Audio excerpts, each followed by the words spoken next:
U luister na Storytyd saam Stella, aangebied deur Estel Rousseau. 'n Vervolgverhaal. As die wêreld om jou kantel, geskryf deur Ellen K. Wood.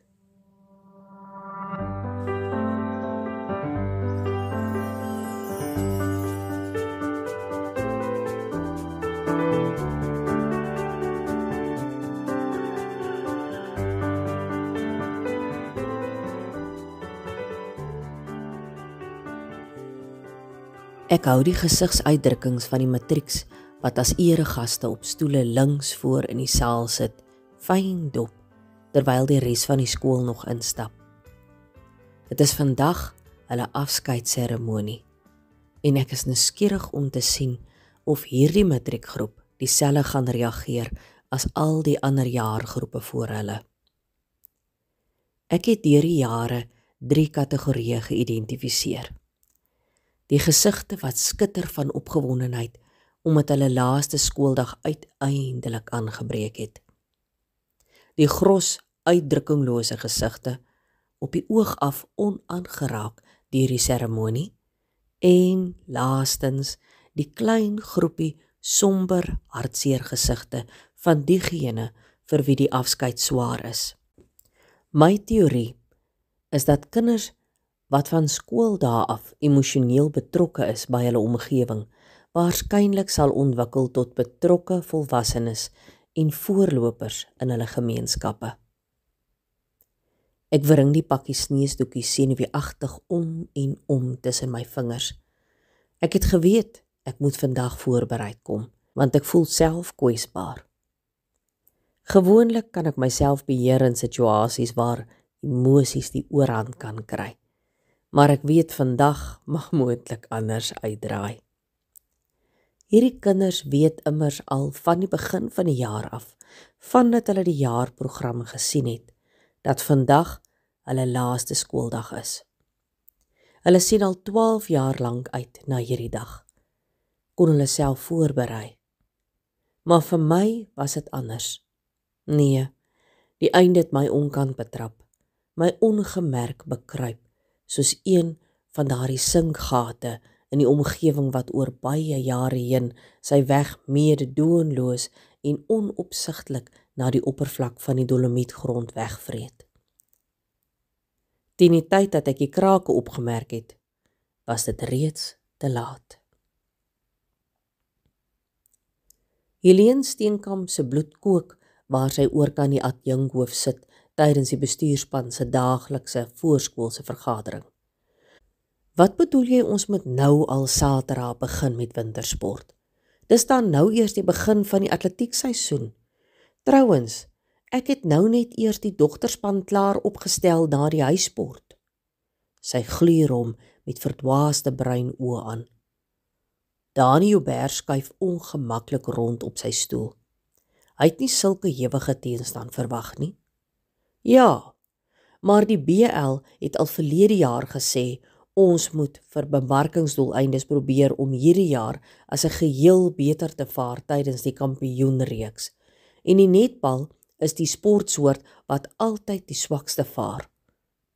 Ons sê nie die afrigters werk nie hard nie, ons sê net, hy kan nie sy sin voltooi nie, want die leen val hom nikkerig in die rede.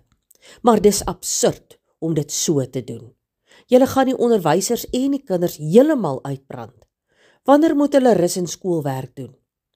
3 Saterdagse oefeninge gaan nie opmaak vir die feit dat ons voedingsskole verswak het nie.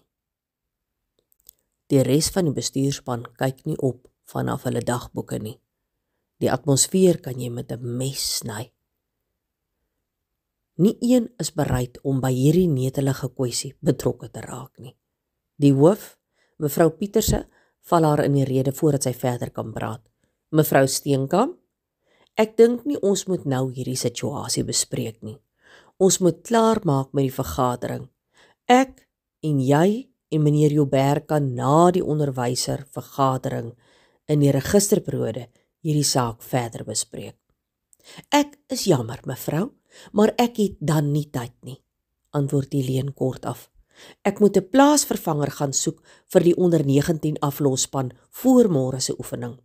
Daar is 'n besering waarvan ek nie geweet het nie. Ek het net in die rukkie van die registerperiode tyd. Voordat die hoof iets kan sê, gaan sy driftig voort. In elk geval, hierdie het niks met my te doen nie. Ek is nie meer 'n netbalorganiseerder nie. Al wat ek vir julle sê, is dat ek beslis dit nie gaan doen nie. Ek is elke Saterdagoggend besig om die atletiekspan vir die volgende week op te stel, na die Vrydagmiddagbyeenkoms. Dit is 'n paar uur se werk. En dit is nie al skoolwerk wat ek het om te doen nie. Sy weet nie veel van die res van die vergadering nie. Sy is te ontsteld. Van die kort personeelvergadering daarna weet sy nog minder. Die donderstorm hang seker nog oor haar gesig, want sy sien telkens haar vriendin en kollega Alta Becker se besorgde blik. Sy kyk elke keer vinnig weg. Sy wil nie oogkontak maak of daaroor praat nie.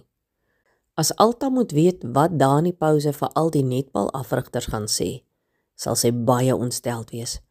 Sy moet haar dalk maar 3 rustige periodes gun, voordat sy en die ander afrigters ook die hel in gaan wees. Die hemel weet, toe sy ingestem het om hierdie jaar weer te help met die netbal, het sy nie dit verwag nie. Sy is met 'n slap riem gevang. Dink hierdie mense sy's 'n robot?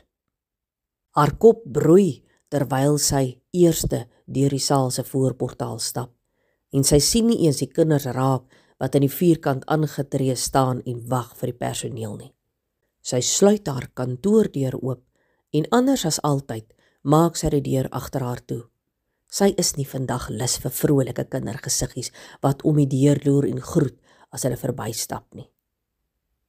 Sy haal diep asem terwyl sy haar rekenaar uithaal en aanskakel. Die Vader weet, hulle sal haar 'n beroerte gee. Vir 'n oomblik vergeet sy van haar woede terwyl sy deur die Versus atletiekprogram lees. Daar het soos gewoonlik nie baie van die onder 19 dogters aan die 100 meter deelgeneem nie.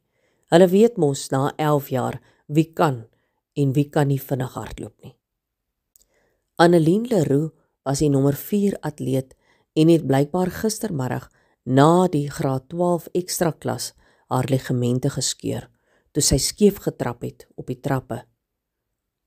Sy is nie vandag by die skool nie, maar haar ma het nou net die skool geskakel. Het die sekretaresse haar laat weet. Haar moed sak in haar skoene. Die duiwel is beslis besig om haar te treiter, want daar het net een ander meisie gehardloop, Nonkie Fortuin. Sy is een van baie Fortuin-kinders wat al deur die skool is. Hulle is almal familie van mekaar. Sy wou eers deur al die ander baan-items werk en kyk of daar nie iemand anders is nie, maar laat vaar dit. Sy ken die kinders na 4 jaar eintlik al so goed. Daar is nie nog vinnige atlete nie. Hierdie gaan 'n uitdaging wees, dis verseker. Word Nonkie nie al 20 nie? Sy's nie heeltemal seker nie. Sy's een van daardie alkoholsindroom babas wat nie skolasties kan vorder nie. Hierdie nuwe skoolsisteem plaas haar net van fase na fase oor sodra sy te oud word. Sy is nou vir die 2de jaar in graad 10 en kry by haar klas. Uit die paar skooldae van die jaar wat reeds verby is dit duidelik dat akademie definitief nie hoog op haar prioriteitslys is nie. Maar sy was al 5 jaar in die atletiekspan en neem deel aan die 800 meter en die 1500 meter en soms die 3000 meter. Sy is nie briljant nie, maar wen altyd die vriendskaplike interhoor. Sy moet erken, die kind het haar nog nooit in die steek gelaat nie. Sy het nog nooit 30 minute voor die aanbreek van haar items kom aanmeld, soos haar reël met al die atlete is nie. Maar sodra die skoot klap, was sy nog altyd daar. Miskien, net miskien kan dit vir die kind iets beteken, probeer sy haarself moed inpraat. Een ding is egter verseker, Marie Bekes, die nommer 1 atleet in die onder 19 aflosspan, gaan nie hiervan hou nie. Sy kyk op haar horlosie en maak die rekenaar toe sonder om dit af te sit. Daar is nog net 7 minute van die registerperiode oor en sy moet nog haar rekenaar aan die Apple TV gaan koppel voor die eerste periode begin. Toe sy vinnig oor die dwarste van die vierkant loop, sien sy uit die hoek van haar oog 'n paar figure om die hoek van die seunsbadkamer koes. "Kom in julle klasse," weergalm haar kwaai stem oor die vierkant. Daar's nie nou tyd om die skuldiges te soek nie. Sy was nog altyd lief vir die onderwys, maar die Vader weet, sy weet nie of sy meer al die balle in die lug sal kan hou nie. Anke Hofman sit vinnig haar tas langs haar sitplek neer en gooi vir haar koffie in. Dis nou 7:10 en sy wou juis vroeër skool toe kom om vinnig deur al hierdie dokumentasie te lees. Teen 11:00 gisteraand het haar oë toegeval en kon sy net eenvoudig nie verder werk nie. Dis doodstil in die personeelkamer. Net in die kombuis hoor sy die klanke van Betty en Lydia se vrolike geklets terwyl hulle koffie maak vir die bestuurspan. Sy knip haar tas oop en haal die stapel papiere uit. Haar oë gly oor die papiere terwyl haar vingers daardeur blaai. Paniek trek haar maag behoorlik op 'n knop. Sy lees deur die werkskedule en kwartaalbeplanning van die graad 8 Afrikaans wat sy aanbied. Gelukkig kan sy die werkskedule wat die departement voorgeskryf het net so gebruik om haar kwartaalprogram op te stel. Ronel Linde, wat reeds jare skool hou, het vir haar al haar dokumentasie van toe sy nog graad 8 gehad het, as voorbeeld geleen. As dit nie hiervoor was nie, het sy sekerlik al lankal weggehardloop. Sy het haar kwartaalbeplanning net soos die voorbeeld gehou en net die datums aangepas. Sy moet dit vandag vir die departement so wys. Sy is nie so seker of dit reg sal wees nie. Maar dit is die minste van haar probleme. Die assesseringsprogram is ook klaar opgestel en die graad 8 Afrikaans skryf hulle kwartaaltoets reeds oor 2 weke. Sy moet die toets opstel en het nog glad nie tyd gehad om na die CAPS dokument te kyk of na die voorbeelde van sulke toetse nie. Sy moet die toets Vrydag ingee vir moderering en vandag is al Dinsdag. Sy sug hard. Was hierdie die regte besluit? Sy is nie meer so seker nie. Nadat sy die verloving verbreek het, het dit gevoel of haar hele wêreld in mekaar tuimel. Haar ma se verwyte, Frans wat honderde kere gebel het om verskoning te vra. Daar was tye dat haar ma se pleidooie haar amper oortuig het om haar besluit te verander. Maar die stemmetjie in haar het aanhou knaag. Haar pa is 'n man van min woorde, maar wanneer hy praat, kan jy maar luister. Hy het al baie in haar lewe vir haar gesê, dat jy na die stemmetjie binne jou moet luister. Dis wat sy gedoen het, en kyk waar is sy nou. Toe 'n onderwyservriendin haar vertel het van die pos en dat sy dit moet oorweeg, het dit na 'n baie goeie idee geklink, 'n ontvlugting uit 'n benarde situasie.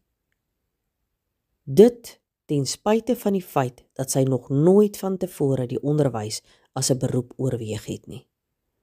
Haar ma het behoorlik te hemele geskree, gesê 'n man soos Frans sal sy nie weer kry nie. Die onderwys is benede haar. Dis net mense wat dit nêrens anders maak nie wat onderwysers word. Die verwyte het aangehou en aangehou. Haar pa het haar net kalm aangekyk en gesê, as dit is wat sy wil doen, sal hy haar ondersteun. En hier is sy nou. Haar gedagtes word onderbreek deur stemme van 3 mans personeel wat inkom en by hulle sitplekke by die tafel naby die deur gaan sit. Arno Malan is die LO onderwyser en in die klaskamer langs hare. Hy knik vriendelik terwyl hy verbystap om koffie te gaan ingooi. Jy is lekker vroeg, voeg hy by. Te oordeel aan die papiere voor jou, het jy baie werk. Het jy al merkwerk? Julle taalonderwysers merk mos altyd. Sy antwoord huiwerig. Nee meneer, ek het nog nie merkwerk nie. Dis sommer beplanning en toetse en, voordat sy kan klaar praat, onderbreek hy haar. Noem my Arno. Ons is nie so formeel nie. Jy sal vinnig agter die kap van die byl kom. Jy sal sien. Dis maar altyd moeilik aan die begin. Moenie so gestres lyk nie. Hy glimlag vriendelik en gaan sit by die ander man se gesels. Hulle lyk almal duidelik baie meer ontspanne as wat sy voel. Haar tafelgenote kom een vir een in en kom sit. Die meeste net betyds vir die oggendvergadering. Daar's nie tyd om veel te gesels voor die hoof inkom nie. Sy rammel die opdragte vir die registerperiode baie vinnig af. Anke kan skaars byhou om alles neer te skryf. Daar is 10de skooldaggetalle wat presies reg ingevul moet word op 'n vorm. Dan die register, 'n klaslys van name van kinders wat sportperiode, intersang en aflos gaan oefen, skoolgeld, busgeld, handboekvorms. Sy voel weer hoe haar maag op 'n knop trek. Waarvoor het sy haar ingelaat? 10 minute in die registerperiode in, is Arno Malan klaar met al sy take. Hierdie graad 12 groep is al van graad 10 af in sy registerklas, want registerklasse word alfabeties ingedeel. Almal ken al die stelsel goed, so hulle werk goed saam. Die lawaai vanuit die klaskamer langsaan laat hom besef, hierdie nuwe juffrou gaan nie die mas opkom nie. Hy staan vinnig op, vat die dokumentasie en sê almal moet aangaan met iets anders. Toe hy in haar klas instap, raak dit geleidelik stiller, soos die kinders van sy teenwoordigheid bewus word. Sonder om 'n woord te sê, vat hy die register en 10de skooldagvorm by Anke en begin kontroleer. 'n dankbare Anke vat die skoolgeld leer en begin om dit in te neem. Sy besef, dis nie nou tyd om verneder te voel omdat hy moes kom help nie. Die tweeling vat die sportperiode lys, maar te gewillig, en toe die klok lui, is alles klaar. Baie dankie, min Arno, stotter sy. Ek sou dit nie sonder jou hulp kon doen nie. Dis 'n plesier. Ons het maar almal gesukkel aan die begin. En die tyd van die jaar het die meeste administrasie. Jy moenie dat hierdie kinders jou oor aansit nie. Wees ferm, maar nie vyandig nie. En baie konsekwent. Jy sal sien, hulle sal jou vinnig aanvaar. Krap, roep sy ontsteldheid. Die kwartaalbeplanning. Ek het dit nooit vir mevrou Steenkamp gegee nie. Hier kom die eerste klas al. Haar oë soek paniekerig hulp. Geef vir my die papier, sê hy vinnig. Ek gaan nou af velde toe en sal dit vir haar gee, sodra ek klaar ons registers en skoolgeldleers ingegee het. Baie dankie, prewel sy verlig. Hy wys 'n duim op terwyl hy vinnig wegstap. Hy kry hierdie donkerkop meisiekind baie jammer. Dit het niks met hom te doen nie, maar moet die hoof regtig vir haar 'n matriekklas gee? Het sy ooit agtergekom dat 4 seuns al vir 3 dae nie in die klas is nie? Hy sal 'n bietjie met die 4 ramme praat. Waar is hulle in die tyd? Dit voorspel niks goed nie. Kom staan asseblief in julle rye, die klok het al gelui, weer galm Wian Moelman, die hoofseun se stem deur die vierkant. Dit is reeds 7:20. Die departementshoof aan diens sal enige oomblik verskyn, maar die kinders is oudergewoonte traag om te reageer. Regs agter, voor die junior dogters kleedkamer, koek 'n klomp van die geluksvlei meisies nog saam en lag en gesels luidrigtig. Hulle wag altyd tot die departementshoof aan diens van die afkondigings deur die glasdeur van die saal voorportaal verskyn. Aan die VLR en klasleiers steur hulle al net genoeg om nie in die hoof se kantoor te beland nie. Heel agter in die vierkant staan die graad 8s vir die afgelope 10 skooldae aangetree in 4 lang dwarsrye, heeltemal weg van die res van die skool af. Hulle kyk almal af na skoene wat verberg is onder plastiese inkopiesakke. Aluminium uitrustings, swart sakke, ritsel in die wind. Hulle is afgekordon deur 'n klomp VLR-lede. Elke nou en dan raas een van hulle met die kleintjies as hy of sy durf opkyk. Baie van hulle het na 10 dae hulle vrees vir die VLR verloor en weet reeds met wie hulle kan kanse vat. Nie al die VLR-lede is meer so geïnteresseerd in die oriëntering van die graad 8s nie, want dit is eintlik baie harde werk.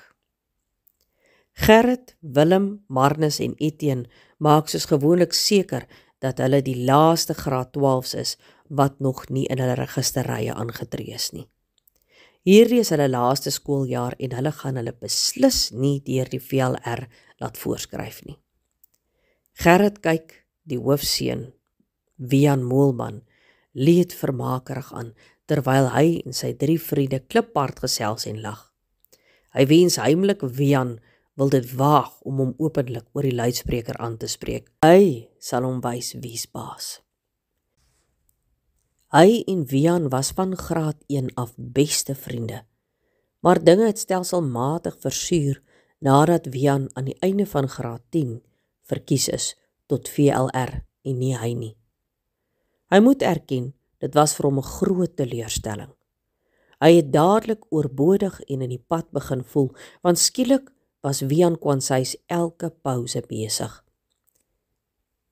Hy wou ook nie meer saam met hom na partytjies toe gaan nie, want die VLR onderteken 'n ooreenkoms dat hulle 'n voorbeeld sal stel dat kinders onder 18 nie drink op partytjies nie. Selfs al weet hulle net van ander wat drink en hulle het nie iets daaraan gedoen nie, kan hulle in die moeilikheid kom. Wat se twak is dit nou? Hy is eintlik bly hy was nooit op die VLR nie. Dit klink eerder soos 'n strafkamp, totaal uit die oude doos. Wian het ewe skielik meer tyd saam met die ander VLR-lede spandeer as saam met hom. Tot daai dag, wat die laaste strooi op die kameel se rug was.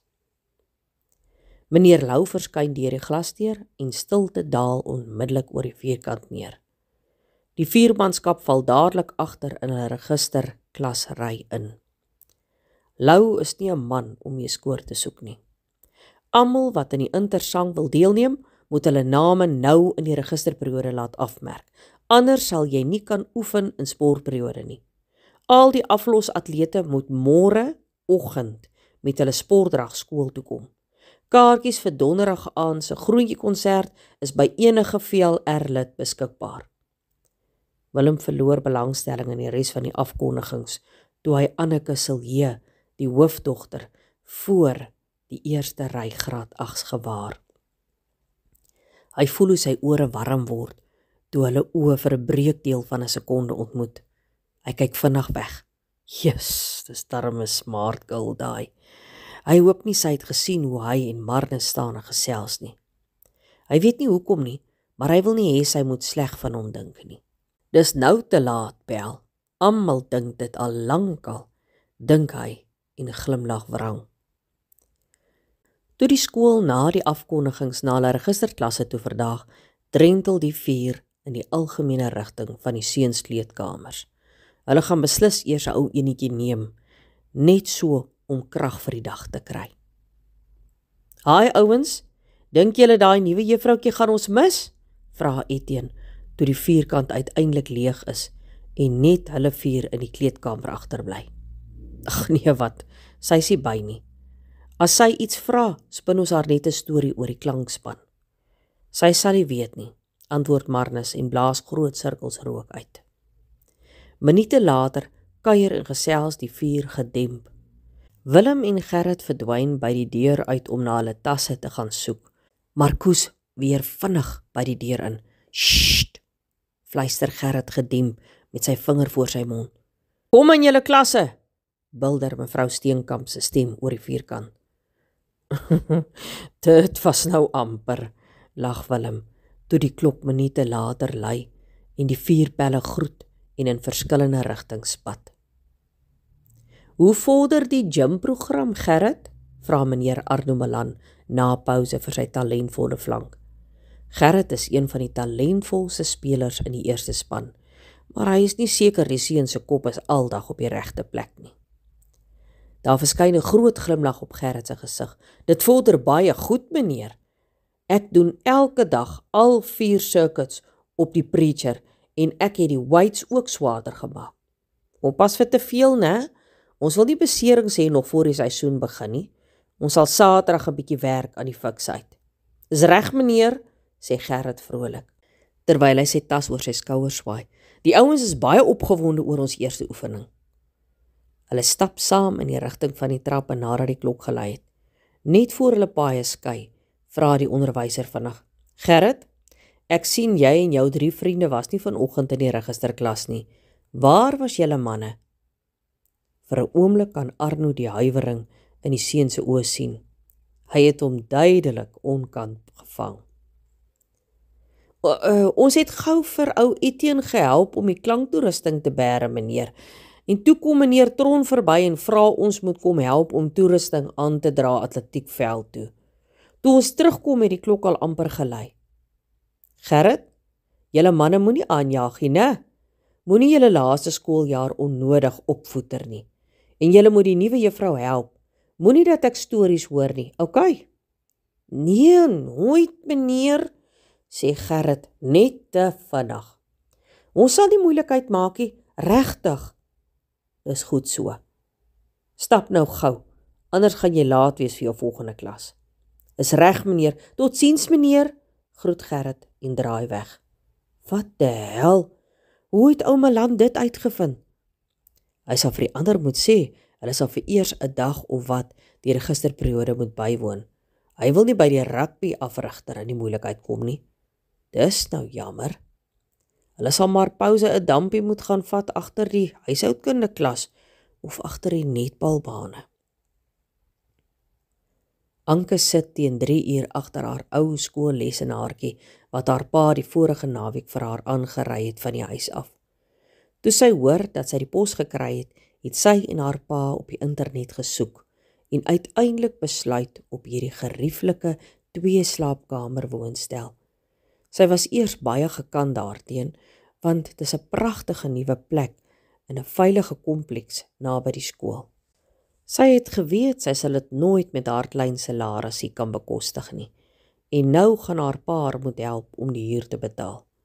Sy verdien nog min, omdat sy nog nie 'n onderwyskwalifikasie het nie. Sy het gedink sy sal na universiteit uit haar pa se sak wees, en kyk nou net. Tog is sy vandag baie verlig hieroor. Die plekjie is regtig baie mooi, en sy het selfs haar eie klein tuintjie. Haar ma wou natuurlik dadelik alles nuut gaan koop, maar sy het haar voet net eenvoudig dwars neergesit. Sy het aangedring om die tweedehandse gordyne van haar universiteitswoonstel te gebruik en sommer ou meubels van haar ouma wat nog in die tuinwoonstel was. Sy sal met tyd haar eie plek inrig. Nog iets waaroor sy en haar ma verskil.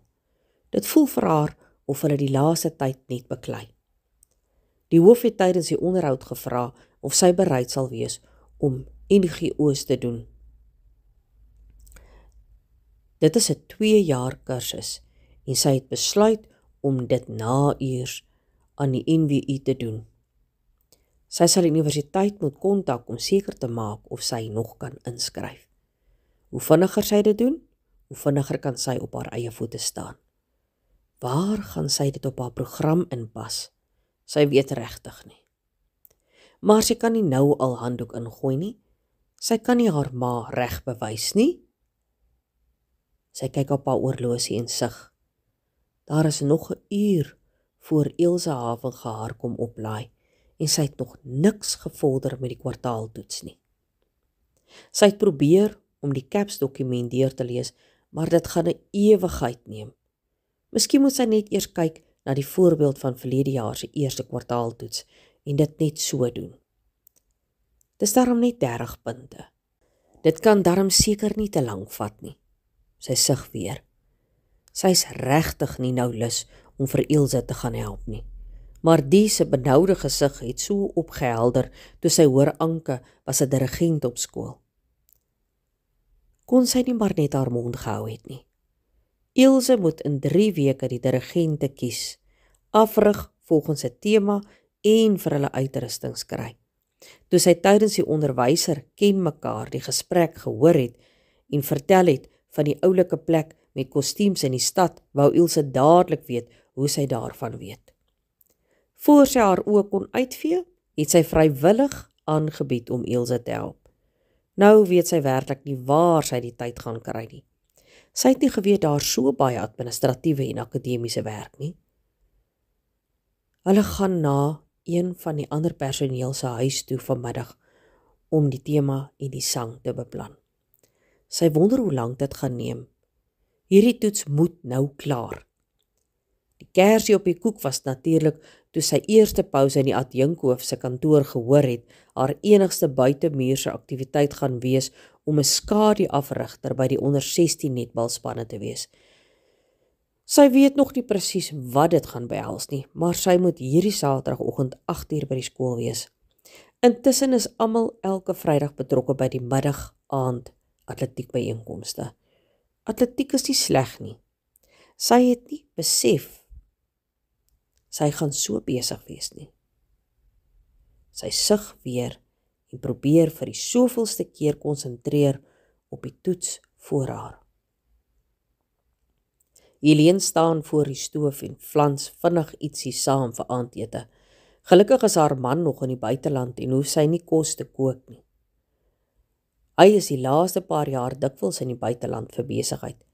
Sy is vanmiddag eintlik bly, want haar gemoed is nog steeds nie lekker nie. Dit sou hom net ontstel het. Soos sy verwag het, was die res van die netbalafrigters teen tweede pouse lelik omgekrap. Sy was eerste pouse gelukkig in die saal om met die nuwe graad 8 atlete te gesels oor die atletiek van Vrydagmiddag. 'n Laerskoolbyeenkoms werk heeltemal anders en die nuwe atlete moet weet wat op hulle wag. Sy moes ook eers seker maak, hulle almal het al die skool en nuwe atletiekdrag aangeskaf.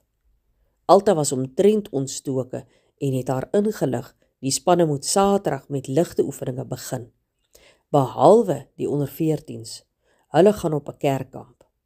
Sy wat Alta is, het voorgestel dat hulle eers die naweek na die interhoor begin. Die kleintjies is net te besig. Die eerste naweek was dit die groentjiekamp, verlede naweek nog 'n oefensessie vir die groentjiekonsert en hierdie naweek 'n kerkkamp. Helene is verlig en baie dankbaar. Dit gee haar 'n geleentheid om die atletiekspanne vir die volgende 3 byeenkomste sorgvuldig te beplan en al die reëlings te tref. Alta het dit op haar geneem om die nuwe onderwyseres onder haar vlerk te neem. Dit is goed, want Alta is 'n uitstekende afrigter wat 'n baie goeie verhouding met die kinders het. Sy sal 'n goeie mentor wees. Sy wat Helene is, sal die enigste afrigter by die onder 14s wees. Die ander ouderdomsgroepe het almal 2 afrigters.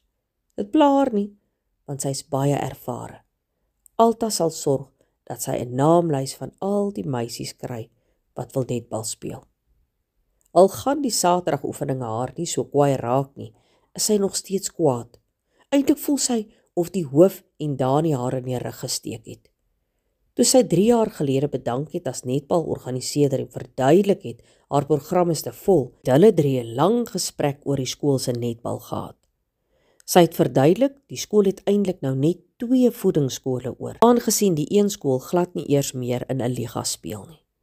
Dan moet die kinders in die hoërskool kies tussen netbal en hokkie. Die gevolg is baie min A-span spelers speel nog in die hoërskool netbal. Jy haal die agterstand nooit in nie. Die buurskool se netbalmeisies kom ook nie almal na hulle skool toe nie. Hulle moet tevrede wees met die krummels wat oorbly as die groot stadskole klaar kinders gekoop het. Dan is daar ook heeltemal te min oefentyd. Maandagmiddag is ekstra akademiese klasse vir die graad 12s, waarby die meeste afrigters betrokke is. Woensdae is kultuurmiddag en Vrydae is tennistyd. Dit laat hulle net met Dinsdae en Donderdae. Die meeste ander skole oefen 5 dae 'n week. Hulle kan nie meer hiermee kompeteer nie. Daardie dag was hulle twee baie simpatiek en het hulle gesê die afrigters moet net doen wat hulle kan. Hulle het besef die situasie het haar passie en liefde vir netbal geblus. Sy weet hulle was desperaat toe hulle haar mooi gevra het om hierdie jaar weer te help. En nou ewe skielik sing hulle heeltemal 'n ander deuntjie. Nou verwag hulle dat dit op Saterdag moet gebeur. Wanneer dink hulle merk die taalonderwysers al hulle opstel en toetse? Als kan ons nie op Sondag gebeur nie.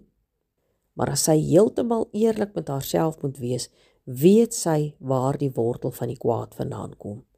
Sy het ook al op die BL gedien en weet uit ondervinding, party ouers is net daar om hulle eie kinders se belange te dryf. Sy is seker die twee van hulle is heimlik moeg beklei tydens die BL-vergaderings, want baie keer moet al die besluite van die skool daar verdedig word. Ouers se klagtes word ook tydens elke vergadering aangehoor. Sy voel baie dae die BL is eintlik 'n groter las as 'n hulp vir skole, want hulle meng in by dinge wat hulle nie aangaan nie en hulle niks van weet nie. Daar is tog heelwat BL-lede wat baie goeie werk doen, moet sy aan haarself erken. Sy sug en sit die plaat af. Sy ken haarself. Vanaand gaan sy weer min slaap. Hierdie geveg gaan homself oor en oor in haar gedagtes afspeel, sonder enige oplossing. Dit bly 'n doodloopstraat en die onderwysers byt elke keer die spit af. Is sy werklik nog lus hiervoor?